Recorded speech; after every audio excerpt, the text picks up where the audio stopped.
കൊല്ലം ഓയൂരിൽ നിന്ന് കുട്ടിയെ തട്ടിക്കൊണ്ടുപോയ കേസിൽ മൂന്നാം പ്രതി അനുപമ പത്മകുമാറിന് ഹൈക്കോടതി ജാമ്യം അനുവദിച്ചു. ഉപാധികളോടെയാണ് ജാമ്യം അനുവദിച്ചത്.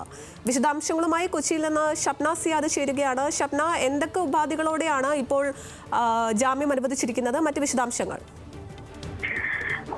കൊല്ലം ഓയൂരിൽ ട്യൂഷൻ ക്ലാസ്സിലേക്ക് പോകുന്ന വഴിയാണ് 6 വയസ്സുകാരിയെ തട്ടിക്കൊണ്ടുപോയത്. ഇത് വലിയ വിവാദമായ സംഭവമായിരുന്നു. അതിനുശേഷം ഈ അനുപമയെയും മാതാപിതാക്കളെയും കൊല്ലം പോലീസ് അറസ്റ്റ് ചെയ്തിരുന്നു. കൊല്ലം ചാത്തന്നൂർ സ്വദേശി പത്മകുമാറിന്റെ മകൾ അനുപമ, അതുപോലെ ഈ പത്മകുമാറിന്റെ ഭാര്യ അടക്കമുള്ളവരെയായിരുന്നു അന്ന് അറസ്റ്റ് ചെയ്തത്. ഇപ്പോൾ അനുപമ പഠന ആവശ്യത്തിനായിട്ടാണ് കോടതിയെ സമീപിച്ചത്. ജാമ്യം അനുവദിക്കണം എന്നൊരു ആവശ്യമായിരുന്നു അവർ ഉന്നയിച്ചിരുന്നത്. തുടർന്നാണ് ഇപ്പോൾ ഹൈക്കോടതി ഉപാധികളോട് ജാമ്യം അനുവദിച്ചിട്ടുള്ളത്.